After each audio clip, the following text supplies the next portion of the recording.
तुमरी शरण तुम्हारी आसा,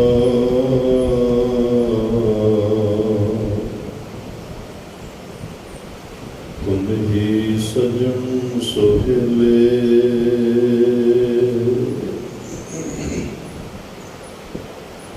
रखो रखनहार दयाला,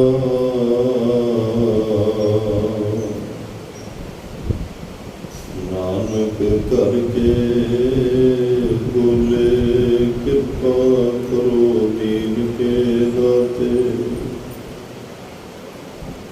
मेरा गुण अवगुण ना विचारो कोई,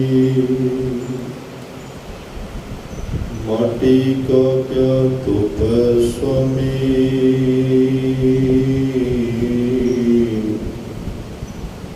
मानस की गत ही तो सुल्तान कहा हो मियां। तेरी कौन उड़ाई,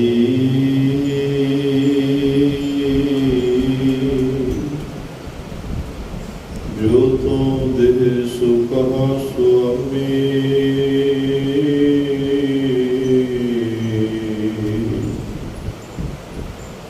मैं मूर्ख कहन ना जाई, बेशुमार अथाह अगणित अतुल्य। ज्यों बुलावे त्यों नानक दास बोले। आगम आगोचर सच साहिब मेरा, नानक बोले बुलाया तेरा।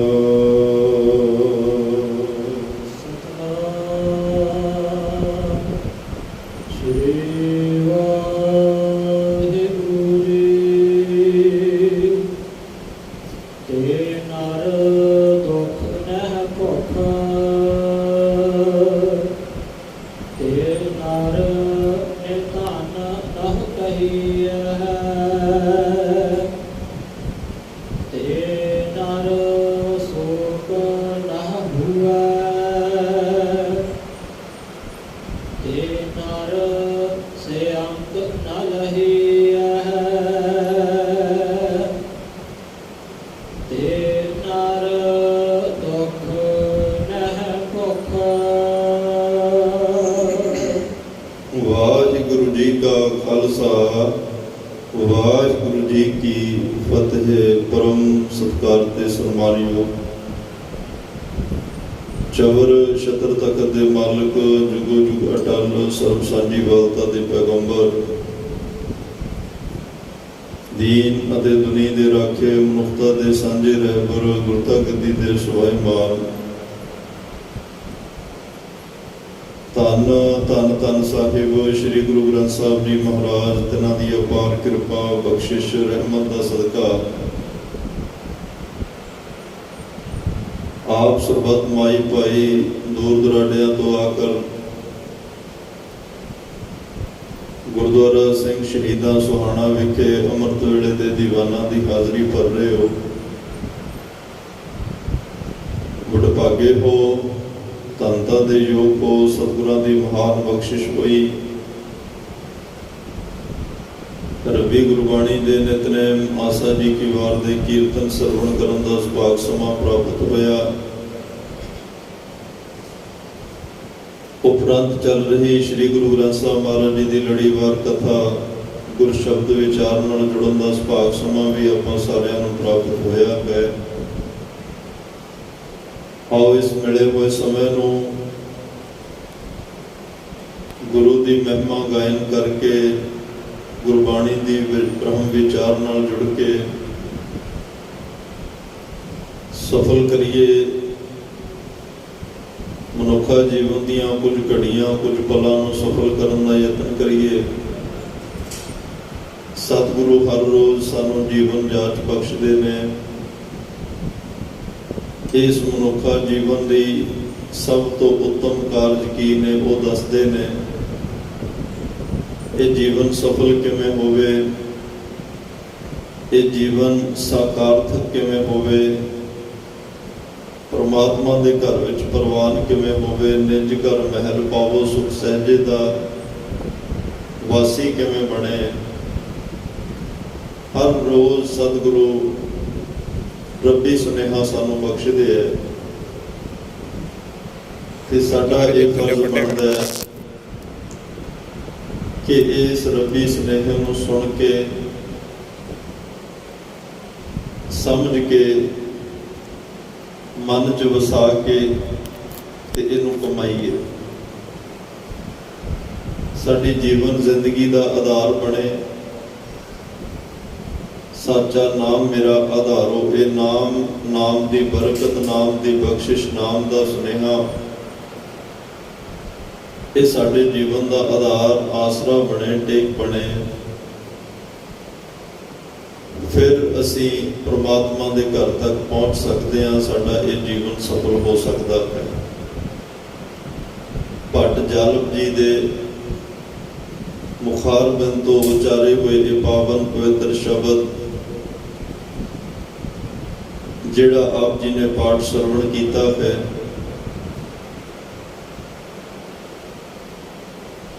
ਬਹੁਤ ਹੀ ਪਿਆਰ ਦੇ ਨਾਲ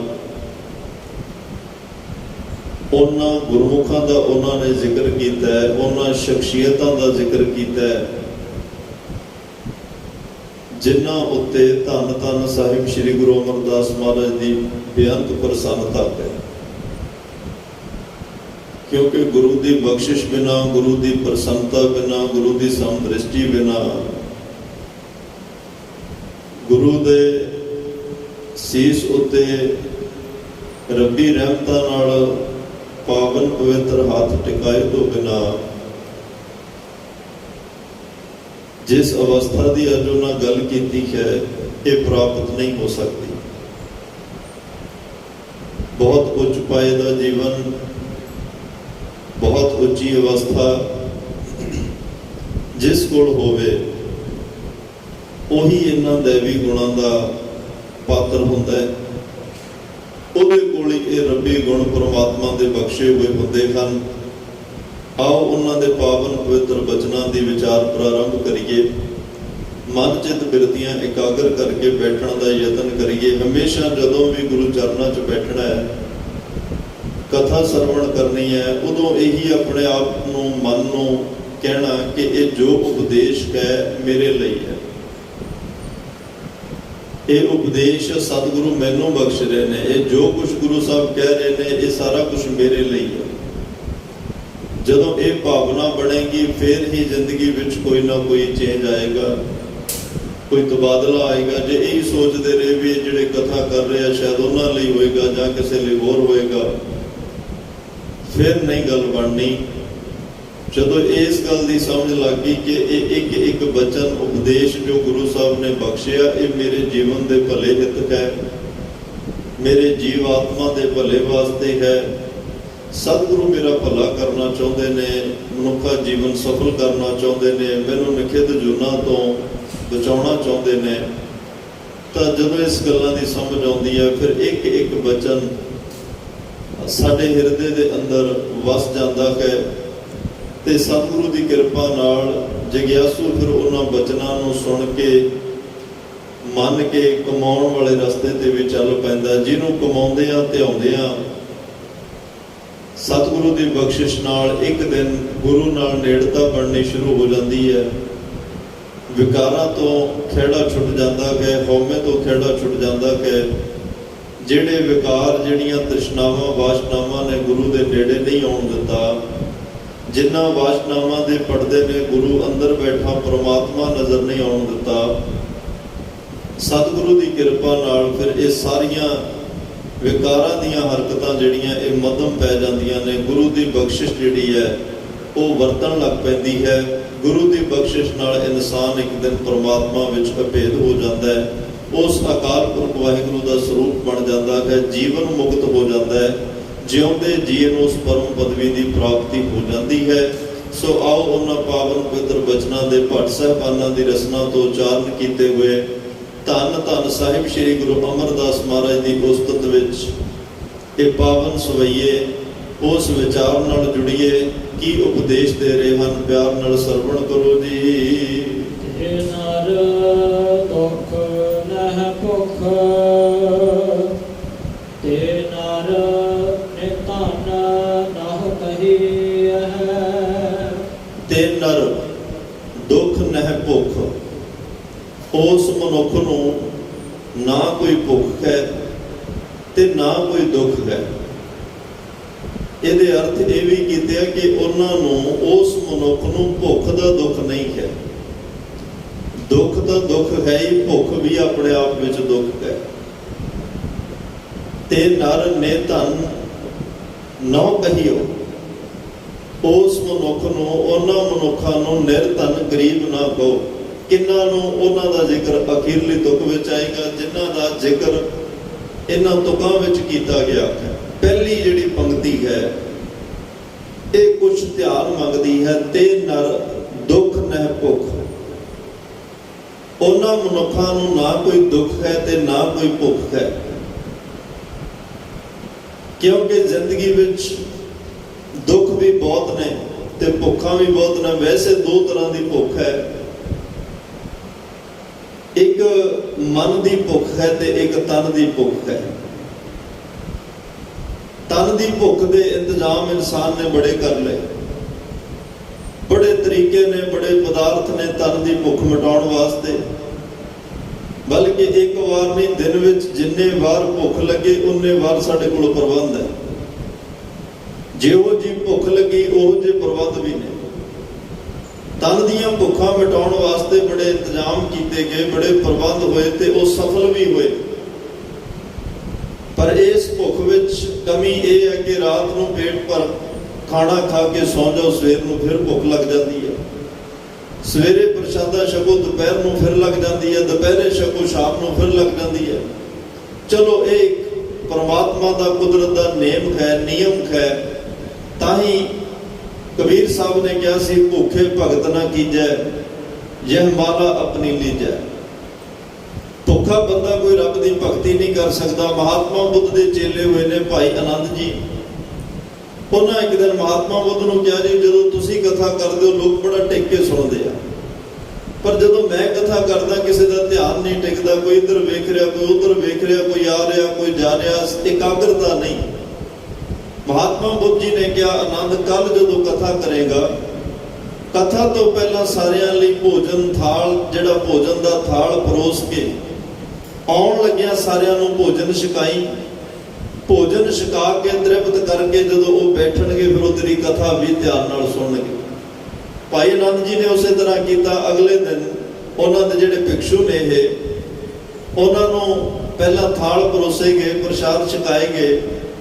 ਉਸ ਤੋਂ ਬਾਅਦ ਕਥਾ ਕੀਤੀ ਤੇ ਜਿੰਨਾ ਸਮਾਂ ਕੀਤੀ ਸਭ ਨੇ ਇਕਾਗਰਤਾ ਦੇ ਨਾਲ ਸਰਵਣ ਕੀਤੀ। ਉਹਨਾਂ ਕਿਹਾ, ਜੀ ਇਹ ਕੀ ਕਾਰਨ? ਕਹਿੰਦੇ ਭੁੱਖਾ ਬੰਦਾ ਨਾ ਰੱਬ ਦੀ ਗੱਲ ਕਰ ਸਕਦਾ ਤੇ ਨਾ ਰੱਬ ਦੀ ਗੱਲ ਸੁਣ ਸਕਦਾ। ਭੁੱਖ ਦੀ ਤ੍ਰਿਪਤੀ ਜ਼ਰੂਰੀ ਹੈ।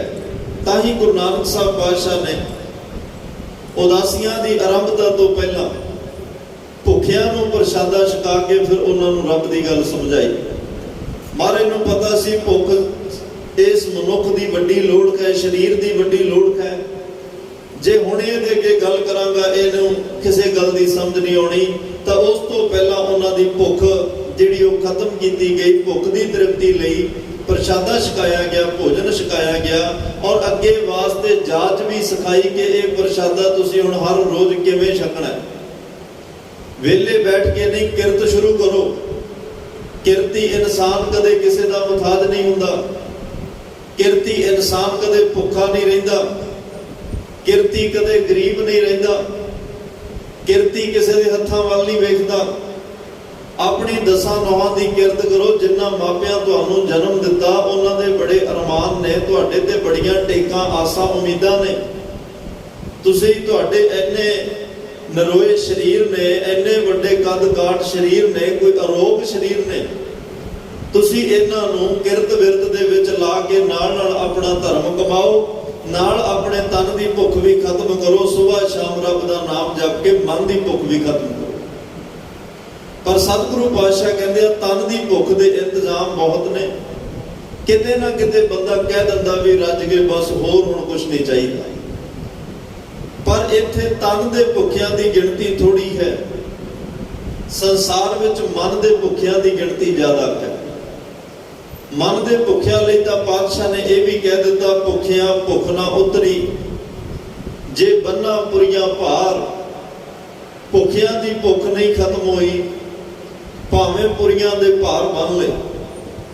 ਜਿਨ੍ਹਾਂ ਨੂੰ ਮਨ ਦੀ ਭੁੱਖ ਨੇ ਤੰਗ ਕੀਤਾ, ਉਹਨਾਂ ਆਪਣੇ ਮਨ ਦੀ ਭੁੱਖ ਦੀ ਤ੍ਰਿਪਤੀ ਵਾਸਤੇ ਭਰਾਵਾਂ ਦੇ ਹੱਕ ਵੀ ਲੈ ਲਏ, ਮਿੱਤਰਾਂ ਦੋਸਤਾਂ ਨਾਲ ਠੱਗੀਆਂ ਮਾਰ ਲਈਆਂ, ਸਮਾਜ ਨੂੰ ਲੁੱਟਿਆ, ਕਿਸੇ ਗਰੀਬ ਦੀ ਪਰਵਾਹ ਨਹੀਂ ਕੀਤੀ, ਕਿਸੇ ਅਬਲਾ ਮਜ਼ਲੂਮ ਦੀ ਪਰਵਾਹ ਨਹੀਂ ਕੀਤੀ। ਜਿੱਥੋਂ ਕਿਤੋਂ ਕੁਝ ਮਿਲਿਆ ਸਭ ਕੁਝ ਲੈ ਕੇ ਆਪਣੇ ਘਰ ਵਿੱਚ ਆ ਗਏ।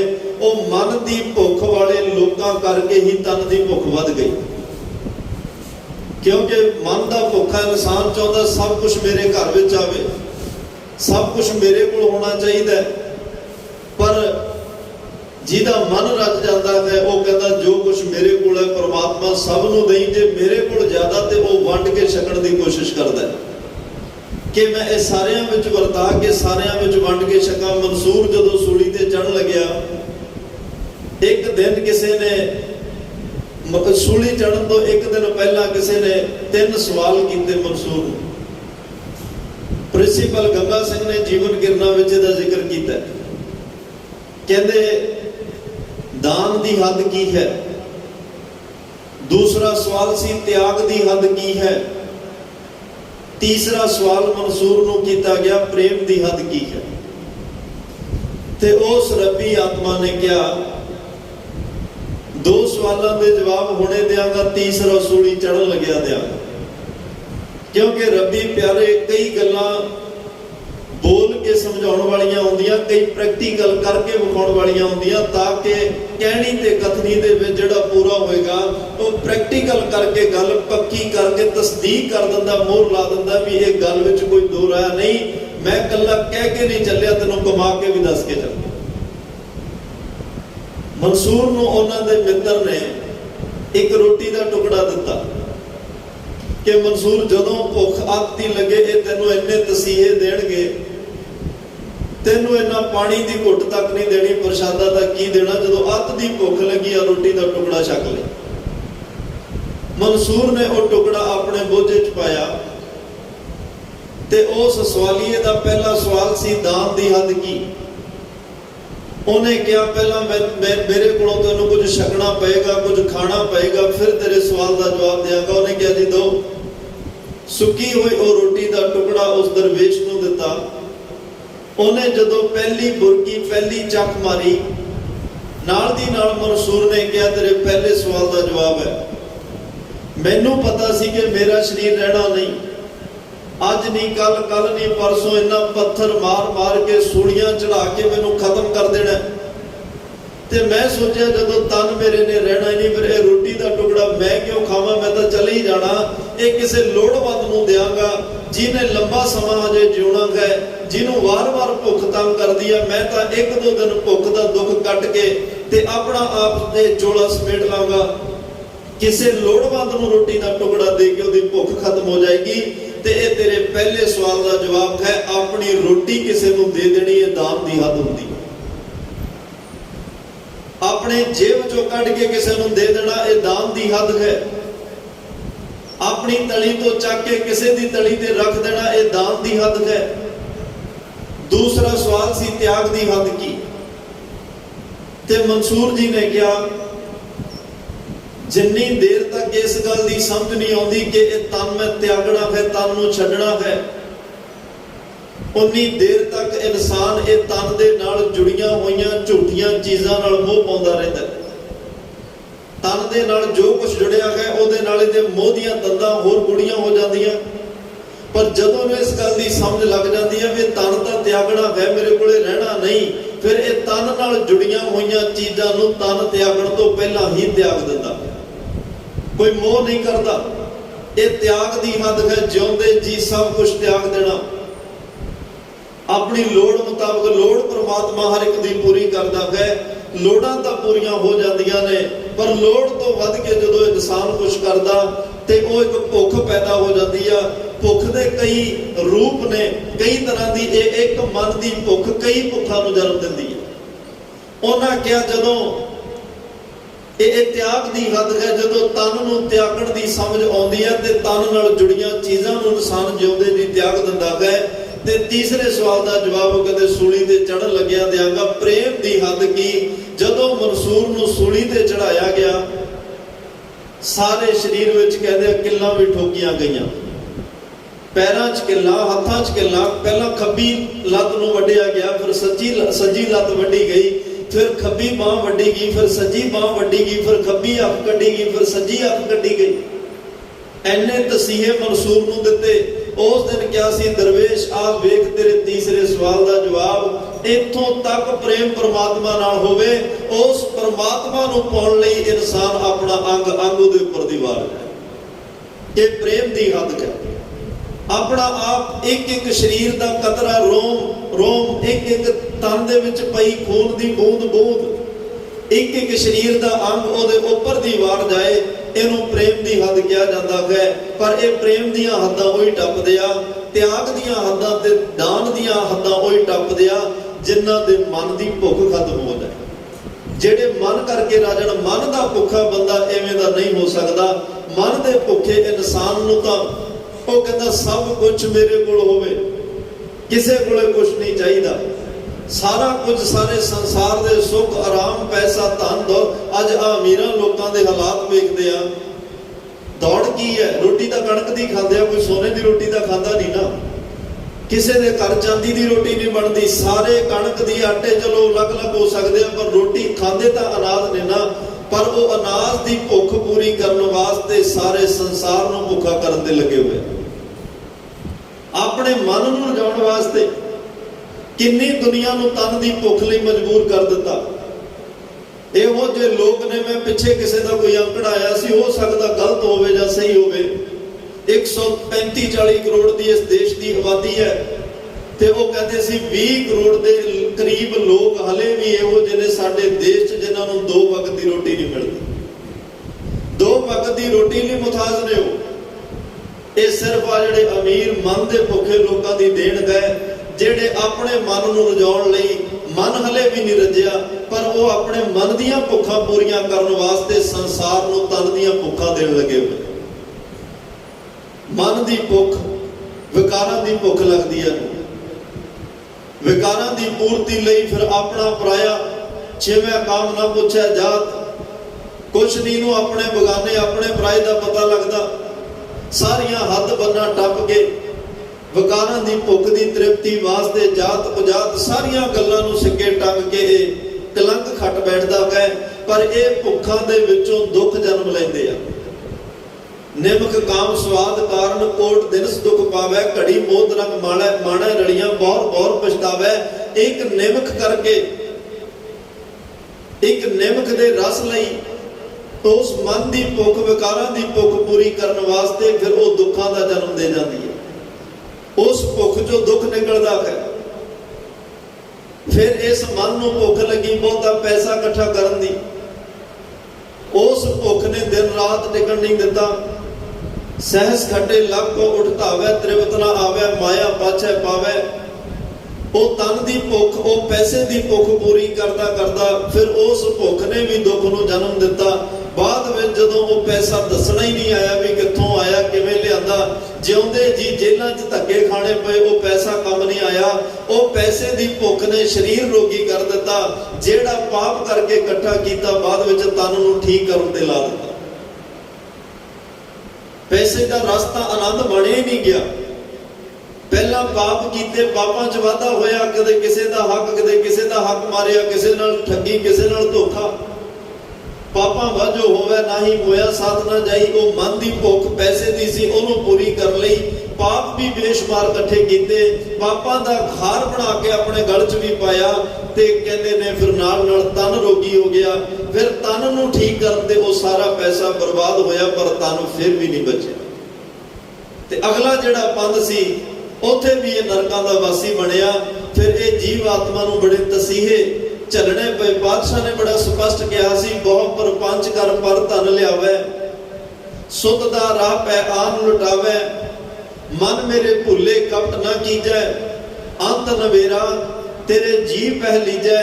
ਭਾਈ ਜਿਨ੍ਹਾਂ ਲਈ ਇਹ ਪਾਪ ਠੱਗੀਆਂ ਠੋਰੀਆਂ ਕਰਦਾ, ਚੇਤੇ ਰੱਖੀ ਅਖੀਰ ਲੇਖਾ ਜੋਖਾ ਕੱਲੇ ਤੈਨੂੰ ਦੇਣਾ ਪੈਣਾ, ਤੇਰੇ ਜੀਵ ਆਤਮਾ ਨੂੰ ਦੇਣਾ ਪੈਣਾ, ਕੋਈ ਨਾਲ ਨਹੀਂ ਹੋਏਗਾ। ਵਾਲਮੀਕ ਭਗਤ ਜੀ ਨੇ ਕੰਮ ਕੀ ਸੀ? ਡਾਕੇ ਮਾਰਨੇ, ਲੁੱਟਾਂ ਖੋਹਾਂ ਕਰਨੀਆਂ, ਰਸਤੇ ਵਿੱਚ ਆਉਂਦੇ ਜਾਂਦੇ ਕੋਲ ਜੋ ਕੁਝ ਹੋਣਾ ਲੁੱਟ ਲੈਣਾ ਤੇ ਬਾਅਦ ਚ ਮਾਰ ਦੇਣਾ। ਇੱਕ ਦਿਨ ਕੋਈ ਰੱਬੀ ਰੂਹਾਂ ਸਾਧੂ ਸੰਤ ਮਹਾਂਪੁਰਸ਼ਾਂ ਦਾ ਜਥਾ ਲੰਘ ਰਿਹਾ, ਟੋਲਾ ਲੰਘ ਰਿਹਾ, ਤੇ ਉਹਨਾਂ ਨੂੰ ਵੀ ਫੜ ਕੇ ਬੰਨ ਲਿਆ। ਜੋ ਕੁਛ ਹੈ ਰੱਖੋ। ਕਹਿੰਦੇ ਵੀ ਸਾਧੂਆਂ ਕੋਲੇ ਦਰਵੇਸ਼ਾਂ ਕੋਲੇ ਕੀ ਹੁੰਦਾ ਹੈ? ਪੰਛੀ ਤੇ ਦਰਵੇਸ਼ ਜਿਹੜੇ ਨੇ ਪੱਲੇ ਬੰਨ ਨਾ ਤੁਰਦੇ। ਪੰਛੀ ਤੇ ਦਰਵੇਸ਼ ਜਿੰਨਾ ਤਕਲਾ ਰੱਬ ਦਾ ਉਹਨਾਂ ਰਿਜ਼ਕ ਹਮੇਸ਼। ਪੰਛੀ ਔਰ ਦਰਵੇਸ਼ ਪੱਲੇ ਨਾਲ ਕੁਛ ਨਹੀਂ ਬੰਨ ਕੇ ਤੁਰਦਾ। ਇਹਨਾਂ ਨੂੰ ਰੱਬ ਤੇ ਇੰਨਾ ਵਿਸ਼ਵਾਸ ਹੈ ਵੀ ਜਿਹਨੇ ਅੱਜ ਦਿੱਤਾ ਉਹ ਕੱਲ ਵੀ ਦੇਗਾ। ਪਰ ਇਨਸਾਨ ਨੂੰ ਇਸ ਗੱਲ ਦੀ ਸਮਝ ਨਹੀਂ। ਬਾਬਾ ਬੁੱਲੇ ਸ਼ਾਹ ਨੇ ਕਿਹਾ ਸੀ, ਅਸਮਾਨਾਂ ਦੇ ਵਿੱਚ ਉੱਡਦੇ ਪੰਛੀ ਵੇਖ ਤਾਂ ਸਹੀ ਕੀ ਕਰਦੇ ਨੇ, ਨਾ ਉਹ ਕਰਨ ਰਿਜ਼ਕ ਜ਼ਖੀਰਾ, ਜ਼ਖੀਰੇ ਦੇ ਅਰਥ ਖਜ਼ਾਨਾ, ਨਾ ਉਹ ਕਰਨ ਰਿਜ਼ਕ ਜ਼ਖੀਰਾ, ਤੇ ਨਾ ਹੀ ਭੁੱਖੇ ਮਰਦੇ ਨੇ। ਬੰਦਾ ਕਰਦਾ ਰਿਜ਼ਕ ਜ਼ਖੀਰਾ ਤੇ ਬੰਦੇ ਹੀ ਭੁੱਖੇ ਮਰਦੇ ਨੇ।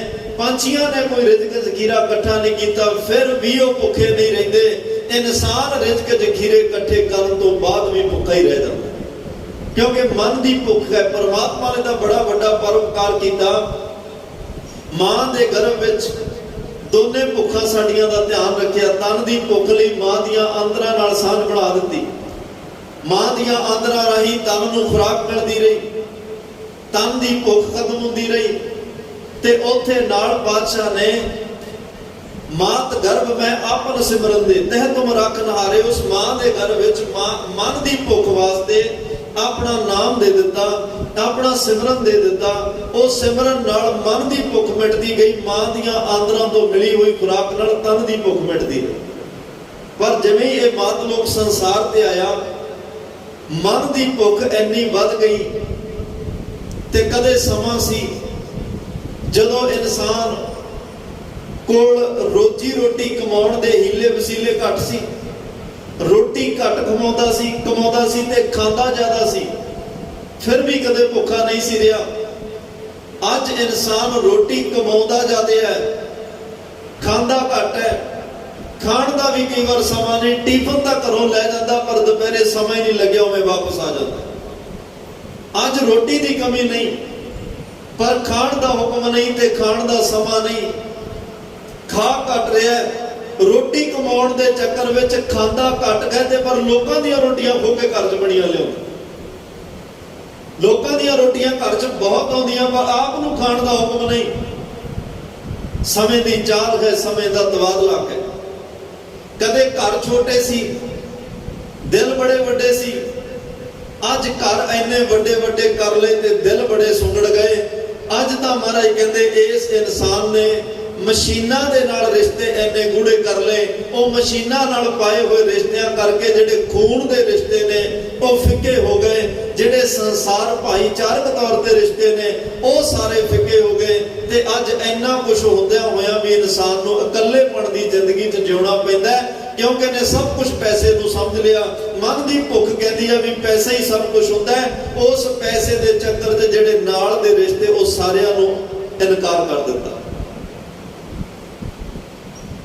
ਤੇ ਮਹਾਰਾਜ ਕਹਿੰਦੇ ਆ ਕਿਸੇ ਦੇ ਘਰਾਂ 'ਚ ਨਿਗਾਹ ਮਾਰ ਕੇ ਵੇਖੋ, ਕਿਸੇ ਦੇ ਗਰੀਬ ਦਾ ਮਾਸ ਰਿਝ ਰਿਹਾ, ਕਿਸੇ ਦੀ ਧੀ ਭੈਣ ਦੇ ਅਰਮਾਨ ਜਿਹੜੇ ਆ ਉਹ ਪਤੀਲਿਆਂ 'ਚ ਤਲੇ ਜਾ ਰਹੇ ਆ। ਪਤਾ ਨਹੀਂ ਕਿਹਦਾ ਹੱਕ ਖੋ ਕੇ ਲਿਆਇਆ।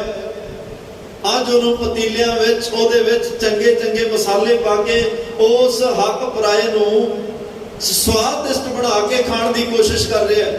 ਇਨਸਾਨ ਦੀ ਫਿਤਰਤ ਕੈਸੀ ਬਣ ਗਈ, ਜਿਹਦੇ ਨਾਲ ਇਹਦਾ ਮਨ ਵੀ ਰੋਗੀ, ਤਨ ਵੀ ਰੋਗੀ, ਆਤਮਿਕ ਮਾਨਸਿਕ ਤੌਰ ਤੇ ਵੀ ਇਹ ਰੋਗੀ ਹੋ ਚੁੱਕਿਆ ਹੈ। ਪਾਤਸ਼ਾਹ ਕਹਿੰਦੇ ਕਦੇ ਸੰਸਾਰ ਵਿੱਚ ਸ਼ਮਸ਼ਾਨ ਘਾਟ ਥੋੜੇ ਸਨ, ਘਰ ਬਹੁਤ ਸਨ, ਪਰ ਅੱਜ ਸ਼ਮਸ਼ਾਨ ਘਾਟ ਬਹੁਤੇ ਨੇ, ਘਰ ਥੋੜੇ ਨੇ। ਅੱਜ ਤਾਂ ਚੰਗੇ ਭਲੇ ਘਰ ਸ਼ਮਸ਼ਾਨ ਘਾਟ ਬਣੇ ਹੋਏ ਨੇ, ਕਿਉਂਕਿ ਜਿਨ੍ਹਾਂ ਘਰਾਂ ਵਿੱਚ ਕਿਸੇ ਗਰੀਬ ਦਾ ਮਾਸ ਰਿੱਝ ਰਿਹਾ ਉਹ ਕਿਸੇ ਸ਼ਮਸ਼ਾਨ ਘਾਟ ਤੋਂ ਘੱਟ ਨਹੀਂ ਹੋ ਸਕਦਾ। ਜਿਸ ਘਰ ਦੇ ਵਿੱਚ ਪਰਮਾਤਮਾ ਦੀ ਬੰਦਗੀ ਸਿਮਰਨ ਨਹੀਂ, ਉਹ ਵੀ ਸ਼ਮਸ਼ਾਨ ਘਾਟ ਹੈ। ਤੇ ਸ਼ਮਸ਼ਾਨ ਘਾਟ ਵਿੱਚ ਤਾਂ ਭੂਤ ਪ੍ਰੇਤ ਰਹਿੰਦੇ ਨੇ। ਕਬੀਰ ਜੇਕਰ ਸਾਧਨਾ ਸੇਵੀ ਹੈ, ਹਰ ਕੀ ਪੂਜਾ ਨਾਹੇ, ਤੇ ਇਹ ਘਰ ਮਰਹਟ ਸਾਰਖ ਹੈ। ਭੂਤ ਵਸੈ ਤਨ ਮਾਹੇ, ਜਿਨ੍ਹਾਂ ਘਰਾਂ ਵਿੱਚ ਰੱਬੀ ਯਾਦ, ਰੱਬੀ ਇਬਾਦਤ ਨਹੀਂ, ਉਹ ਘਰ ਕਿਸੇ ਸ਼ਮਸ਼ਾਨ ਘਾਟ ਤੋਂ ਘੱਟ ਨਹੀਂ। ਉਹਨਾਂ ਘਰਾਂ ਵਿੱਚ ਰਹਿਣ ਵਾਲੇ ਵੀ ਭੂਤ ਪ੍ਰੇਤਾਂ ਦਾ ਰੂਪ ਨੇ। ਕਿਉਂਕਿ ਮਹਾਰਾਜ ਕਹਿੰਦੇ ਕਲ ਮਹਿ ਪ੍ਰੇਤ ਜਿਨ ਰਾਮ ਨਾ ਪਛਾਤਾ। ਉਹ ਕਲਯੁਗ ਵਿੱਚ ਭਾਈ ਆ, ਕਲਯੁਗ ਦਾ ਸਮਾਂ, ਉਹ ਪ੍ਰੇਤ ਨੇ ਜਿਨ੍ਹਾਂ ਨੇ ਇਸ ਸਮੇਂ ਦੇ ਅੰਦਰ ਪਰਮਾਤਮਾ ਦੇ ਨਾਮ ਨੂੰ ਨਹੀਂ ਜਾਣਿਆ, ਨਹੀਂ ਪਛਾਣਿਆ, ਨਹੀਂ ਜਪਿਆ। ਉਹ ਜਿਉਂਦੇ ਜੀ ਪੁੱਤ ਜਨੂਰਾ, ਧੀ ਜਨੂਰੀ, ਜੋਰੂ ਜਿਨ੍ਹਾਂ ਦਾ ਸਿਕਦਾਰ। ਉਹ ਮਾਂ ਵੀ ਜਿੰਨ ਹੈ, ਉਹਦੇ ਬੱਚੇ ਪੁੱਤਰ ਧੀਆਂ ਵੀ ਜਿੰਨ, ਜਿਨ੍ਹਾਂ ਘਰਾਂ ਵਿੱਚ ਪਰਮਾਤਮਾ ਦੀ ਯਾਦ ਨਾ ਹੋਵੇ, ਪਰਮਾਤਮਾ ਦਾ ਨਾਮ। ਖੈਰ ਅੱਜ ਉਹ ਮਾਰੇ ਕਹਿ ਰਿਹਾ ਤੇ ਨਰ ਦੁੱਖ ਨਹਿ ਭੁੱਖ। ਦੁੱਖ ਦੀ ਵਿਆਖਿਆ ਸ਼ਾਇਦ ਮੈਂ ਇੱਕ ਦਿਨ ਕਰੀ ਸੀ, ਅੱਜ ਭੁੱਖ ਦੀ ਗੱਲ ਕਹੇ। ਭੁੱਖ ਮਨ ਨੂੰ ਸਾਨੂੰ ਦੋ ਤਰ੍ਹਾਂ ਦੀ, ਇੱਕ ਤਨ ਦੀ, ਇੱਕ ਮਨ ਦੀ। ਮਨ ਦੀਆਂ ਭੁੱਖਾਂ ਲਈ ਮਨ ਕਹਿੰਦਾ ਪੈਸਾ, ਪੈਸੇ ਲਈ ਪਾਪ ਬੜੇ ਕਰਨੇ ਪੈਂਦੇ ਆ। ਪਰ ਜਦੋਂ ਇਸ ਗੱਲ ਦੀ ਸਮਝ ਆਉਂਦੀ ਆ ਵੀ ਲੇਖਾ ਤਾਂ ਇਕੱਲੇ ਨਹੀਂ ਦੇਣਾ, ਪਰਿਵਾਰ ਕਿਸੇ ਨੇ ਨਾਲ ਨਹੀਂ ਖੜਨਾ, ਕਿਸੇ ਨੇ ਨਾਲ ਨਹੀਂ। ਜਿਵੇਂ ਭਗਤ ਵਾਲਮੀਕ ਨੇ ਸਾਧੂਆਂ ਨੂੰ ਕਿਹਾ ਵੀ ਜੋ ਕੁਛ ਰੱਖ ਦਿਓ, ਤੁਹਾਨੂੰ ਛੱਡਣਾ ਨਹੀਂ। ਉਹਨਾਂ ਮਹਾਤਮਾਵਾਂ ਨੇ, ਕਿਉਂਕਿ ਸੰਤਨ ਕੀ ਹਰ ਬਾਤ में बात केले के हर पात में पात। ਉਹਨਾਂ ਮਹਾਤਮਾ ਨੇ ਕਿਹਾ ਪਿਆਰਿਆ ਅਸੀਂ ਕਿਤੇ ਨਹੀਂ ਜਾਣਾ, ਕਿਉਂਕਿ ਸਾਡਾ ਪੱਕਾ ਟਿਕਾਣਾ ਕੋਈ ਨਹੀਂ। ਅਸੀਂ ਤਾਂ ਤੁਰਦੇ ਫਿਰਦੇ ਸਾਧ ਨਦੀ ਅਰ ਮੇਘਲਾ ਚੱਲੇ ਭਵੰਗ ਵਿਚਾਲ, ਰਜਬ ਪਗ ਧਰੇ ਤਹਿ ਤਹਿ ਕਰੇ ਨਿਹਾਲ। ਅਸੀਂ ਤਾਂ ਨਦੀਆਂ ਦਾ ਪਾਣੀ, ਮੀਂਹਾਂ ਦਾ ਪਾਣੀ, ਸੱਪ ਦੀਆਂ ਚਾਲਾਂ ਦੀ ਤਰ੍ਹਾਂ ਅਸੀਂ ਚੱਲਣਾ, ਕਦੇ ਕਿਸੇ ਪਾਸੇ ਕਦੇ ਕਿਸੇ ਪਾਸੇ। ਪਰ ਜਿਨ੍ਹਾਂ ਲਈ ਇਹ ਪੈਸਾ ਇਕੱਠਾ ਕਰ ਰਿਹਾ, ਇੰਨੇ ਡਾਕੇ ਮਾਰ ਰਿਹਾ, ਲੁੱਟਾ ਖੋਹਾਂ ਕਰ ਰਿਹਾ, ਦੁਨੀਆ ਨੂੰ ਜਾਨੋਂ ਮਾਰ ਰਿਹਾ, ਨਿਰਦੋਸ਼ੀਆਂ ਨੂੰ ਮਾਰ ਰਿਹਾ, ਜਿਨ੍ਹਾਂ ਲਈ ਮਾਰ ਰਿਹਾ। ਇੱਕ ਵਾਰ ਉਹਨਾਂ ਮਾਪਿਆਂ ਨੂੰ ਪੁੱਛਿਆ, ਆਪਣੀ ਘਰਵਾਲੀ ਨੂੰ ਪੁੱਛਿਆ ਕਿ ਤੁਹਾਡੇ ਲਈ ਭਾਈ ਮੈਂ ਇੰਨੇ ਪਾਪ ਕਰ ਬੈਠਾ ਤੇ ਇੰਨੇ ਪਾਪ ਕਰਦਾ, ਮੈਨੂੰ ਇੱਕ ਵਾਰੀ ਦੱਸ ਦਿਓ, ਅੰਤ ਵੇਲੇ ਤੁਹਾਡੇ ਚੋਂ ਮੇਰੇ ਨਾਲ ਖੜੇਗਾ ਕੌਣ? ਸਾਨੂੰ ਬੰਨ ਜਾ, ਰੱਸੀ ਨਾਲ ਬੰਨ ਜਾ, ਕੋਈ ਦਿੱਕਤ ਨਹੀਂ। ਯਕੀਨ ਨਹੀਂ ਕੀਤਾ, ਵਾਲਮੀਕ ਉਹਨਾਂ ਬੰਨ ਕੇ ਸਾਧੂਆਂ ਨੂੰ ਘਰ ਵਿੱਚ ਗਿਆ। ਮਾਂ ਨੂੰ ਪੁੱਛਿਆ, ਮਾਂ ਤੁਹਾਡੇ ਲਈ ਬੜੇ ਲੋਕਾਂ ਨੂੰ ਮਾਰ ਚੁੱਕਿਆ ਹੁਣ ਤੱਕ, ਬੜੀਆਂ ਲੁੱਟਾਂ ਖੋਹਾਂ, ਬੜੇ ਗਰੀਬਾਂ ਦਾ ਹੱਕ ਹੋ ਕੇ ਲਿਆਇਆ, ਪਰ ਅੱਜ ਕੋਈ ਆਇਆ, ਉਹਨਾਂ ਨੇ ਕਿਹਾ ਵੀ ਪੁੱਛ ਗਿਆ ਵੀ ਅੰਤ ਵੇਲੇ ਮਾਂ ਸਾਥ ਦੇਗੀ। ਮਾਂ ਨੇ ਸਾਫ਼ ਹੀ ਇਨਕਾਰ ਕਰ ਦਿੱਤਾ, ਪੁੱਤਰ ਸਾਡਾ ਕੰਮ ਤੈਨੂੰ ਜਨਮ ਦੇਣਾ, ਤੈਨੂੰ ਪਾਲਣਾ ਪਲੋਸਣਾ, ਤੈਨੂੰ ਵੱਡਾ ਕਰਨਾ, ਉਹ ਹੋ ਗਿਆ। ਅੱਗੇ ਕਿਹਨੇ ਕਿਹਦੇ ਨਾਲ ਖੜਨਾ ਇਸ ਗੱਲ ਬਾਰੇ ਕੋਈ ਪਤਾ ਨਹੀਂ। ਹੁਣ ਤੇਰਾ ਫਰਜ਼ ਬਣਦਾ ਸਾਡੇ ਘਰ ਦਾ ਗੁਜ਼ਰਾਨ ਚਲਾਉਣ ਲਈ, ਸਾਡੀਆਂ ਲੋੜਾਂ ਪੂਰੀਆਂ ਕਰਨ ਲਈ। ਜਿੱਥੋਂ ਮਰਜ਼ੀ ਲੈ ਕੇ ਆ, ਜਿਵੇਂ ਮਰਜ਼ੀ ਲੈ ਕੇ ਆ, ਅੱਗੇ ਦਾ ਕੁਝ ਪਤਾ ਨਹੀਂ ਤੇਰੇ ਨਾਲ ਹੋਈਏ ਕਿ ਨਾ ਹੋਈ। ਪਿਤਾ ਨੂੰ ਪੁੱਛਿਆ, ਇਹੀ ਜਵਾਬ ਉਹਦਾ ਸੀ ਕਿ ਮੈਂ ਬੜੇ ਦੁੱਖਾਂ ਭੁੱਖਾਂ ਦੇ ਵਿੱਚ ਰਹਿ ਕੇ ਤੈਨੂੰ ਵੱਡਾ ਕੀਤਾ, ਪਾਲਿਆ ਪਲੋਸਿਆ। ਅੱਜ ਸਾਨੂੰ ਤੇਰੇ ਤੋਂ ਉਮੀਦਾਂ ਨੇ ਕਿ ਘਰ ਦਾ ਰੋਜੀ ਰੋਟੀ ਦਾ ਗੁਜ਼ਰਾਨ ਤੂੰ ਕਰੇ, ਪਰ ਇਹ ਗੱਲਾਂ ਦੀ ਕੋਈ ਗਰੰਟੀ ਨਹੀਂ ਵੀ ਅੰਤ ਵੇਲੇ ਤੇਰੇ ਨਾਲ ਖੜੀਏ, ਤੇਰੀ ਜਗ੍ਹਾ ਅਸੀਂ ਮਰ ਜਾਈਏ, ਤੇਰੀ ਜਗ੍ਹਾ ਸਜ਼ਾ ਅਸੀਂ ਭੁਗਤੀਏ, ਗੱਲਾਂ ਦਾ ਕੋਈ ਭਰੋਸਾ ਨਹੀਂ। ਘਰ ਵਾਲੀ ਨੂੰ ਪੁੱਛਿਆ ਵੀ ਤੂੰ ਤਾਂ ਜੀਵਨ ਸਾਥੀ ਹੈ ਨਾ, ਤੂੰ ਮੇਰੇ ਨਾਲ ਖੜੇਗੀ ਜਦੋਂ ਲੇਖਾ ਜੋਖਾ ਹੋਇਆ। ਤੁਹਾਡੇ ਲਈ ਮੈਂ ਬੜੇ ਲੋਕਾਂ ਦੀ ਜਾਨ ਲੈ ਚੁੱਕਿਆ, ਬੜੇ ਪਾਪ ਬੜਿਆਂ ਦਾ ਹੱਕ ਖੋ ਕੇ ਲਿਆਇਆ। ਘਰ ਵਾਲੀ ਨੇ ਕਿਹਾ, ਸਾਈਆਂ ਪਿਤਾ ਨੇ ਤੇਰੇ ਲੜ ਲਾਇਆ, ਤੇਰਾ ਪੱਲਾ ਫੜ ਕੇ ਪੱਲੇ ਟੰਡੇ ਲਾਗੀ ਨਾਲ ਆ ਗਈ। ਕਿਹਨੇ ਕਿਹਦੇ ਨਾਲ ਸਾਥ ਦੇਣਾ ਨਹੀਂ ਦੇਣਾ, ਇਹ ਗੱਲਾਂ ਮੇਰੀ ਸਮਝ ਨਹੀਂ ਆਉਂਦੀਆਂ। ਬਸ ਪਿਤਾ ਨੇ ਤੇਰੇ ਲੜ ਲਾਇਆ, ਮੇਰੀ ਹਿਫਾਜ਼ਤ ਕਰਨਾ, ਮੇਰੀਆਂ ਲੋੜਾਂ ਪੂਰੀਆਂ ਕਰਨੀਆਂ, ਮੈਨੂੰ ਜੋ ਚਾਹੀਦਾ ਉਹ ਤੂੰ ਲਿਆ ਕੇ ਦੇਣਾ। ਕਿੱਥੋਂ ਲਿਆ ਕੇ ਦੇਣਾ, ਕਿਵੇਂ ਲਿਆ ਕੇ ਦੇਣਾ, ਇਹ ਤੂੰ ਵੇਖਣਾ ਹੈ। ਪਰ ਤੇਰੇ ਨਾਲ ਇਹੋ ਜਿਹਾ ਕੋਈ ਵਾਅਦਾ ਨਹੀਂ ਕਿ ਅੰਤ ਵੇਲੇ ਤੇਰੀ ਆਈ ਮੈਂ ਮਰਾਂ, ਜਾਂ ਤੇਰੇ ਨਾਲ ਕਿਤੇ ਜਾ ਕੇ ਕੋਈ ਸਾਥ ਦੇਵਾਂ। ਵਾਲਮੀਕ ਅੱਜ ਹਾਰੇ ਹੋਏ ਕਦਮਾਂ ਨਾਲ ਮਹਾਤਮਾ ਕੋਲ ਜਾ ਕੇ ਕਹਿੰਦਾ ਕੋਈ ਵੀ ਨਾਲ ਸਾਥ ਦੇਣ ਵਾਸਤੇ ਤਿਆਰ ਨਹੀਂ। ਫਿਰ ਉਹ ਕਹਿੰਦੇ ਜੇ ਕਿਸੇ ਨੇ ਨਾਲ ਹੀ ਨਹੀਂ ਸਾਥ ਦੇਣਾ, ਉਹਨਾਂ ਲਈ ਇਹਨੇ ਪਾਪ ਕਿਉਂ ਕਰ ਰਿਹਾ, ਕਿਉਂ ਜੀਵ ਹੱਤਿਆਵਾਂ ਕਰ ਰਿਹਾ, ਇਹ ਲੇਖਾ ਤੇਰੀ ਜਾਨ ਨੂੰ ਦੇਣਾ ਪੈਣਾ। ਗੱਲ ਮੁਸ਼ਕਲ ਬੜੀ ਹੋ ਜਾਣੀ ਹੈ, ਉਹ ਸਜ਼ਾਵਾਂ ਬੜੀਆਂ ਭਿਆਨਕ ਨੇ। ਵਾਲਮੀਕ ਸੋਚ ਲੈ। ਉਹਨੇ ਕਿਹਾ ਜੀ ਫਿਰ ਮੈਨੂੰ ਰਸਤਾ ਦਿਖਾਓ ਜਿੱਥੇ ਇਹ ਪਾਪ ਮੇਰੇ ਧੋਤੇ ਜਾਣ, ਪਾਪਾਂ ਤੋਂ ਨਿਵਰਤੀ ਹੋਵੇ, ਪਾਪਾਂ ਤੋਂ ਖੇੜਾ ਛੁੱਟੇ ਤੇ ਮੈਂ ਰੱਬ ਦੇ ਘਰ ਪਰਵਾਨਿਆ ਜਾਵਾਂ। ਉਹਨਾਂ ਨੇ ਫਿਰ ਮਰਾਂ ਦਾ ਉਪਦੇਸ਼ ਦਿੱਤਾ। क्योंकि जो जी बिरती है उन्होंने उपदेश भी हो गया, मरा मरा का उपदेश दिता ते जपदे जपदे मरा मरा तो राम राम बन गया। फिर राम राम जपदे भगत वाल्मीकि हो निबड़िया। फिर ऐसा भगत वाल्मीकि होया जिन्हां दियां लिखियां रमायणा, जिन्हां दे अज रब्बी बोल दुनिया नूं सुनेहा दे रहे, उपदेश दे रहे। कहण दा मतलब ये मन की भुख पाप बड़े करा जाती है। इनू हौमे की भुख लग जाए जिहड़ी कदे पूरी ही नहीं होती। ये मन नूं हौमे दे पट्ठे हर वेले चाहिदी है। इनू हर वेले अपनी उस्तत, हर वेले इनू अपने लिए चंगा सुनने नूं चाहिदा है, अपने विरोधियों लिए माड़ा सुनना चाहिए। मन कहता अखां राही वध तो वध कुछ वेखां, मन कहता नक राही वध तो वध सुगंधियां नूं सुंघां, मन कहता उस्तत दे निंदा मेरे कन्नां विच, मेरी उस्तत गुआंढी दी, मेरे दुश्मन दी निंदा सुनने नूं मिले। मन कहता ये जीव लई पदार्थ नवे तो नवे स्वादिष्ट होण, मैनूं हर रोज नवां रस चाहिदा। इन्ने रसां तो बाद भी मन की भुख नहीं। तां ही भाई गुरदास साहब ने कहा सी, अखी वेख ना रजियां बहु रंग तमाशे, उस्तत निंदा कन सुन रोवण ते हासे, साधी जीव ना रजियां कर भोग विलासे, नक ना रजा वास लै दुर्गंध सुवासे, रज ना कोई जीविया कूड़े प्रवासे, पीर मरीदा पिरहड़ी सच्ची रहरासे। ते महाराज कहते आ इत्थे रज के तां भाई तन करके कोई नहीं जिउ के गया, असल विच ओ रजिया जिहदा मन रज गया, जिहदा मन रज गया। धन गुरु नानक साहब भी मन दे रजियां कोल गए ते पहला तन दे भुखियां दी भुख मिटाई। उन्हां नूं दस्सिया तन दी भुख किवें गां वास्ते मिटाउणी है, मन की भुख तुसीं किवें मिटाउणी है, और नाम भी दिता उन्हां। महाराज ऐमनाबाद गए, भाई लालो दे घर विच गए। लालो रबी नाम जप के रब दे गुणां नाल आप भी रजिया होया ते अज ओदे घर विच गुरु नानक ते भाई मरदाना ये भी रजे हुए आके बैठ गए। मलक भागो दे घर 36 पदार्थ चल रहे ने, भगवान तैयार होकर लंगर भोजन प्रसादा परोस के दिता जा रहा है। उत्थे भुखियां दी भीड़ इकट्ठी हुई। एक भुखे बंदे कोलों भुखे खाण वास्ते गए, वंडण वाला भी भुखा, ओदी भी भुख नहीं खत्म हुई। छकण वाले रज के 20 वाज विच भुखे दे भुखे रहे, क्योंकि उस भुख ने किसी की भुख की मिटाउणी सी, उहदा वंडण वाले आप बहुत भुखे ने। क्योंकि गरीबां दा नोच नोच के मास दुनिया नूं वंडिया जा रहा है, गरीबां दे हक इकट्ठे करके वंडे जा रहे हैं। पता नहीं उन्हां रोटियां च किन्नियां क दे दर्द सन, किन्नियां क दियां पीड़ां सन, किन्नियां क दे बच्चियां दे अरमान सन, जिन्हां नूं एक लंगर दा नाम दे के, ब्रह्म भोजन का नाम दे के दुनिया च वंडिया जा रहा सी। अखीर वो भुखियां दे घर छकण वाले भी भुखे ने। इत्थे भाई लालो दे घर सादियां गोदरे दियां रोटियां खा के भाई लालो भी रज गया। धन गुरु नानक साहब आप तृप्त रजे हुए ने ते आप भी रज के, बल्कि भाई लालो दे घर तां उस दिन तो अज दे दिन तक लंगर गुरु का अतुट होके वरत रहा है। पता नहीं तन दे भुखे किन्ने आके तन दी भुख भी मिटा के चले जाते आ, मन दे भुखे आके भाई लालो दे घरों गुरु नानक दा उपदेश सुन के मन दी भुख भी मिटा जाती। ऐसियां बरकतां इस घर विच ते महाराज साहब कहते आ भाई भुखां विचों एक सर्वोत्तम भुख है, एक ज्ञान दी, एक नाम दी। अज अरदास करके जाओ, धन धन बाबा हनुमान सिंह जी महाराज दुनियावी भुखा ने जिंदगी का चैन सुख आराम सब कुछ गवा दिता। मन की भुख ने बड़ा परेशान किया, मैनू चैन नाल ना दिने बैठन दिता ना रात सौण दिता।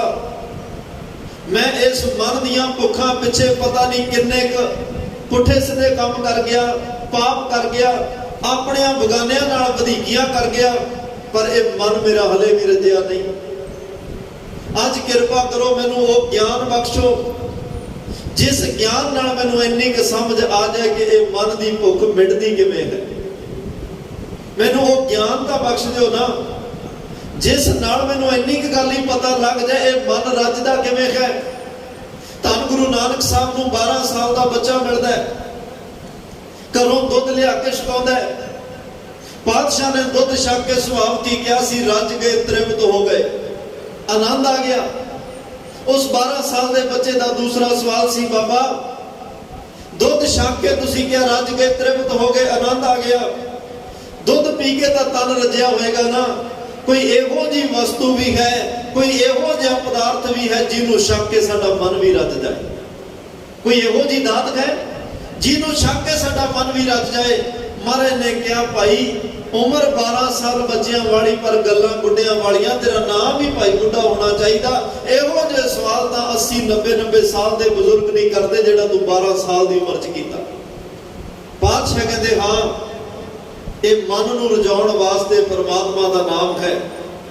ਇਹ ਕਰਮਾਂ ਵਾਲਿਆਂ ਨੂੰ ਭੁੱਖ ਲੱਗਦੀ ਹੈ ਭਾਈ, ਸਾਚੇ ਨਾਮ ਕੀ ਲਾਗੈ ਭੂਖ, ਉਤ ਭੁੱਖ ਹੈ ਖਾਏ ਚੱਲੀਐ ਦੁੱਖ। ਇਸ ਨਾਮ ਦੀ ਭੁੱਖ ਨਾਲ ਅੰਦਰ ਐਨੀ ਤ੍ਰਿਪਤੀ ਹੋ ਜਾਂਦੀ ਹੈ, ਜਿਹੜੇ ਭੁੱਖ ਕਰਕੇ ਹੋਰ ਦੁੱਖ ਲੱਗੇ ਨੇ ਉਹ ਸਾਰੇ ਖਤਮ ਹੋ ਜਾਂਦੇ ਆ ਜਿਹਨੂੰ ਨਾਮ ਦੀ ਭੁੱਖ ਲੱਗੇ। ਤੇ ਸਤਿਗੁਰੂ ਪਾਤਸ਼ਾਹ ਨੇ ਜਿਨ੍ਹਾਂ ਦਾ ਮਨ ਰੱਜਿਆ, ਮਨ ਦੇ ਨਾਲ ਦੁਨਿਆਵੀ ਭੁੱਖਾਂ ਗੁਰੂ ਅਮਰਦਾਸ ਸਾਹਿਬ ਨੇ ਤਾਂ ਸਾਫ਼ ਕਰ ਦਿੱਤਾ। ਸਾਚ ਨਾਮ ਆਧਾਰ ਮੇਰਾ ਜਿਨ ਭੁੱਖਾਂ ਸਭ ਗਵਾਈਆਂ। ਪਰਮਾਤਮਾ ਦਾ ਨਾਮ ਮੈਂ ਜ਼ਿੰਦਗੀ ਦਾ ਆਧਾਰ ਬਣਾ ਲਿਆ, ਜਿਹਨੇ ਸਾਰੀਆਂ ਭੁੱਖਾਂ ਹੀ ਖਤਮ ਕਰ ਦਿੱਤੀਆਂ। ਹੁਣ ਕੋਈ ਭੁੱਖ ਰਹੀ ਨਹੀਂ। ਸਾਡਾ ਇਤਿਹਾਸ ਭਰਿਆ ਪਿਆ। ਕਦੇ ਅਨੰਦਪੁਰ ਸਾਹਿਬ ਦੇ ਕਿਲੇ ਨੂੰ ਘੇਰਾ 7 ਮਹੀਨਿਆਂ ਦਾ ਭੋਜਨ ਪ੍ਰਸ਼ਾਦੇ ਤੋਂ ਬਿਨਾਂ। ਇਹ ਗੁਰਸਿੱਖਾਂ ਦੀ ਇੱਕੋ ਹੀ ਅਰਦਾਸ ਹੈ, ਕੇਤਿਆ ਦੁੱਖ ਭੂਖ ਸਦ ਮਾਰ ਇਹ ਬੇਦਾਤ ਤੇਰੀ ਦਾਤਾਰ। ਉਹ ਦੁੱਖਾਂ ਤੇ ਭੁੱਖਾਂ ਨੂੰ ਰੱਬ ਦੀ ਦਾਤ ਸਮਝਦੇ ਆ। ਬਾਬਾ ਬੰਦਾ ਸਿੰਘ ਬਹਾਦਰ ਨੂੰ ਗੁਰਦਾਸ ਨੰਗਲ ਦੀ ਗੇੜੀ 'ਚ 7-8 ਮਹੀਨਿਆਂ ਦੇ ਕਰੀਬ ਘੇਰਾ ਪਿਆ। ਛਕਣ ਵਾਸਤੇ ਸਭ ਕੁਝ ਖਤਮ ਹੋ ਗਿਆ, ਪਰ ਉੱਥੇ ਵੀ ਆਵਾਜ਼ ਦ੍ਰਿੜ ਅਰਾਧਿਆਂ 'ਚੋਂ ਇਹੀ ਨਿਕਲ ਰਹੀ ਸੀ, ਕੇਤਿਆ ਦੁੱਖ ਭੂਖ ਸਦ ਮਾਰ ਇਹ ਬੇਦਾਤ ਤੇਰੀ ਦਾਤਾਰ। ਦੁੱਖ ਭੁੱਖ ਤੇਰੀਆਂ ਦਾਤਾਂ ਨੇ ਪਾਤਸ਼ਾਹ। ਸਾਡਾ ਇਤਿਹਾਸ ਤਾਂ ਸਾਨੂੰ ਇਹ ਕਹਿੰਦਾ, ਜਦੋਂ ਜੰਗਲ ਵੇਲਿਆਂ 'ਚ ਸਿੰਘ ਰਹਿੰਦੇ ਸਨ, ਕਈ ਦਿਨਾਂ ਬਾਅਦ ਪ੍ਰਸ਼ਾਦਾ ਮਿਲਣਾ। ਜਦੋਂ ਮਿਲਣਾ ਤਿਆਰ ਕਰਨਾ, ਉਦੋਂ ਵੀ ਨਗਾਰੇ ਤੇ ਚੋਟ ਲਾ ਕੇ ਉੱਚੀ ਆਵਾਜ਼ ਵਿੱਚ ਕਹਿਣਾ, ਭੁੱਖਾ ਦੇਤ ਜੇ ਆਵਾਜ਼ਾਂ ਕੋਈ, आओ देख त्यार गुर होई। भाई गुरु की लंगर दे के देख फतेह है। देख उदों ही फतेह हुंदी है जदों जो कुछ बने उन्होंने वंड के छकिया जाए, कोई भुखा ना मुड़े। कहते जे तो बच्चे आप खवे हैं, कोई दुश्मन भी आ गया ना, दुश्मन नूं भी बैरी समकर, उस दुश्मन नूं मीत समकर जाना है। भोजन छकावे उन्होंने मित्र बना के अपने बराबर का समझ के भोजन छकाउंदे आ। कहते जे बच गया तो आप खवे है, नहीं तो लंगर मस्त बते हैं। जे ना बचे तो लंगर मस्ताने कह के फिर कह देंगे चल की होया जे तन की भुख नहीं मिटी, पानी पड़ के मन की भुख मिटा। ये तन दियां भुखां ते भी उही फतेहयाब हुंदे आ जिन्हां दा मन रजिया होवे, जिन्हां दे मन विच रब्बी नाम टिकिया होवे, ਉਹੀ ਇਸ ਤਨ ਦੀ ਭੁੱਖ ਤੋਂ ਫਤਿਹਯਾਬ ਹੁੰਦੇ ਆ। ਨਹੀਂ ਮਨ ਦਾ ਭੁੱਖਾ ਤਨ ਦੀ ਭੁੱਖ ਵੀ ਸਹਿਣ ਨਹੀਂ ਕਰ ਸਕਦਾ। ਮਨ ਦਾ ਭੁੱਖਾ ਪੈਸੇ ਦੀ ਭੁੱਖ ਨਹੀਂ ਸਹਿਣ ਕਰ ਸਕਦਾ। ਮਨ ਦਾ ਭੁੱਖਾ ਹਉਮੈ ਦੀ ਭੁੱਖ ਨਹੀਂ ਸਹਿਣ ਕਰ ਸਕਦਾ। ਇਹ ਮਨ ਨੂੰ ਇੰਨੀਆਂ ਭੁੱਖਾਂ ਲੱਗੀਆਂ ਨੇ, ਇਹ ਭੁੱਖਾਂ ਦੀ ਤ੍ਰਿਪਤੀ ਵਿੱਚ ਆਪਣਾ ਸਾਰਾ ਸੰਸਾਰ ਵਿੱਚ ਰਹਿੰਦੇ ਆ, ਆਪਣਾ ਜੀਵਨ ਵਿਅਰਥ ਗਵਾ ਕੇ ਚਲਿਆ ਜਾਂਦਾ, ਪਰ ਇਹਦੀਆਂ ਭੁੱਖਾਂ ਨਹੀਂ ਮਿਟਦੀਆਂ। ਕਿਉਂਕਿ ਦੇਹ ਨਾਮ ਸੰਤੋਖੀਆ उतरे मन की भुख। सतगुरु नाम संतोखी नाम दे दिओ जिहदे नाल मेरे मन की भुख मिट जाए। ये भुखां भाई उन्हां दियां मिटदियां। अज भट्ट साहिबान कह रहा ते नर दुख ना न भुख, उन्हां नूं ना कोई दुख ना भुख, ना भुख दा दुख। ते नर निधन नौ कहिओ, उन्हां नूं भाई गरीब कंगाल ना कहो, उन्हां नूं कोई कमजोर ना कहो भी ये गरीब ने, क्योंकि गरीब गुरु कासे कोई नहीं सकता। ओदे अंदर नाम दा धन है, किरती है। किरती बाहरी तौर पर गरीब नहीं, जिहदे कोले नाम दा धन है वो मन करके गरीब नहीं। अज उन्हां दा जिक्र है जिन्हां कोले ये रब्बी गुण हन। भट्ट साहिबान दे वचन सरवण करो जी। नर शोक नह हुए, ते नर से अंत न लहिए। ते नर जिन्हां मनुखां नूं शोक खुशी गमी दी परवाह नहीं, जो नर दुख में दुख नहीं माने, सुख स्नेह अर भै नहीं जाके कंचन माटी मन है, उन्हां दा कोई अंत नहीं पा सकता। रब दा अंत नहीं, गुरु दा अंत नहीं। जेड़े गुरु च रब च अभेद हो गए, फिर ओदा भी अंत कोई कौन किवें पा सकदा। जेड़ा परमात्मा जी लीन हो गया, बूंद दा अंत सी जिन्ना चिर ओ बूंद है, पर जदों बूंद समुंदर च जाके समुंदर रूप हो गई, फिर वो समुंदर बन गई, ओदा अंत भी कोई नहीं पा सकता जी। ते नर सेव नह कर है, ते नर सहस समप है। ते नर ओ ਕਿਸੇ ਦੀ ਚਾਕਰੀ ਨੌਕਰੀ ਨਹੀਂ ਕਰਦੇ, ਕਿਸੇ ਦੀ ਮੁਤਾਜਗੀ ਲਈ ਸੇਵਾ ਮੁੱਠੀ ਚਾਪੀ ਨਹੀਂ ਕਰਦੇ ਕਿ ਮੈਨੂੰ ਇੱਥੋਂ ਕੁਝ ਮਿਲੇ, ਬਲਕਿ ਉਹ ਮਨੁੱਖਤਾ ਤੇ ਨਰ ਸਹਿ ਸਹਿ ਸਮਪੈ। ਸਹਿ ਦਾ ਅਰਥ 100, ਸਹਿਸ ਦਾ ਅਰਥ 1000, ਸਮਪੈ ਉਹਦਾ ਸੈਂਕੜੇ ਹਜ਼ਾਰਾਂ, ਜੋ ਕੁਛ ਉਹਨਾਂ ਕੋਲ ਹੋਵੇ ਸਮਪੈ ਸਮਰਪਣ ਕਰਕੇ ਗਰੀਬ ਗੁਰਬੇ ਲੋੜਵੰਦਾਂ ਵਿੱਚ ਵੰਡ ਦਿੰਦੇ ਹਨ। ਤੇ ਨਰ ਦਲਿਚੈ ਬਾਹ ਹੈ, ਤੇ ਨਰ ਉਥਪ ਬਿਥਪ ਹੈ। ਉਹ ਤਾਂ ਸੁੰਦਰ ਗਲੀਚੀਆਂ ਤੇ ਬੈਠਦੇ ਨੇ, ਕਿਉਂਕਿ ਜਿੱਥੇ ਜਿਸ ਹਿਰਦੇ 'ਚ ਪਰਮਾਤਮਾ ਦਾ ਨਾਮ ਟੇਕਿਆ, ਉਹ ਹਿਰਦੇ ਦੀ ਸੇਜ ਇੰਨੀ ਸੁੰਦਰ ਹੋ ਜਾਂਦੀ ਆ, ਉਹ ਕਿਸੇ ਰੇਸ਼ਮੀ ਗਲੀਚੇ ਤੋਂ ਘੱਟ ਨਹੀਂ, ਕਿਸੇ ਕੀਮਤੀ ਗਲੀਚੇ ਤੋਂ ਘੱਟ ਨਹੀਂ। ਉਹਨਾਂ ਦੇ ਹਿਰਦੇ 'ਚ ਪਰਮਾਤਮਾ ਵਸਿਆ, ਬਾਹਰੀ ਤੌਰ ਤੇ ਵੀ ਉਹਨਾਂ ਨੂੰ ਕਿਸੇ ਗੱਲ ਦੀ ਕੋਈ ਕਮੀ ਨਹੀਂ। ਤੇ ਨਰ ਉਥਪ ਬਿਥਪ ਹੈ। ਉਥਪ ਦਾ ਅਰਥ ਹੁੰਦਾ ਕਿਸੇ ਨੂੰ ਰਾਜ ਤਖਤ ਤੇ ਸਥਾਪਿਤ ਕਰਨਾ, ਕਿਸੇ ਨੂੰ ਰਾਜ ਤਖਤ ਤੋਂ ਉਤਾਰਨਾ। ਉਹਨਾਂ ਮਨੁੱਖਾਂ ਦੇ ਬਚਨਾਂ 'ਚ ਇੰਨੀ ਤਾਕਤ ਆ ਜਾਂਦੀ ਹੈ, ਉਹ ਜਲ ਤੇ ਥਲ ਕਰ, ਥਲ ਤੇ ਕੂਆ, ਕੂਪ ਤੇ ਮੇਰ ਕਰਾਵੇ, ਧਰਤੀ ਤੇ ਆਕਾਸ਼ ਚੜਾਵੇ, ਚੜੇ ਆਕਾਸ਼ ਕਰਾਵੇ, ਰਾਜਾ ਤੇ ਭਿਖਾਰੀ। ਉਹ ਖਲ ਮੂਰਖ ਤੇ ਪੰਡਤ ਕਰਵੋ, ਪੰਡਤ ਤੇ ਮੁਖਧਾਰੀ। ਉਹਨਾਂ ਦੇ ਬਚਨਾਂ 'ਚ ਇੰਨੀ ਤਾਕਤ, ਕਿਸੇ ਰਾਜੇ ਨੂੰ ਰਾਜ ਤਖਤ ਤੇ ਬਿਠਾ ਵੀ ਸਕਦੇ ਆ ਤੇ ਉਹਨੂੰ ਰਾਜ ਤਖਤ ਤੋਂ ਉਤਾਰ ਵੀ ਸਕਦੇ ਹਨ। ਸੁਖ ਲਹ ਹੈ ਤੇ ਨਰ ਸੰਸਾਰ ਮਹਿ, ਅਵੈ ਪਟ ਰਿਖ ਮਦ ਤੇ ਹੈ। ਉਹ ਸੰਸਾਰ ਵਿੱਚ ਉਹ ਮਨੁੱਖ ਸੁਖ ਮਾਣਦੇ ਆ। ਕਿਉਂ ਮਾਣਦੇ ਆ? ਕਿਉਂਕਿ ਅਭੈ, ਜੇ ਆੜਾ ਕੱਟ ਦਈਏ ਭੈ, ਭੈ ਦਾ ਅਰਥ ਹੁੰਦਾ ਡਰ। ਜਿਹੜਾ ਬੰਦਾ ਡਰ ਵਿੱਚ ਜਿਉਂਦਾ ਨਾ, ਉਹ ਸੁਖ ਮਾਣ ਹੀ ਨਹੀਂ ਸਕਦਾ।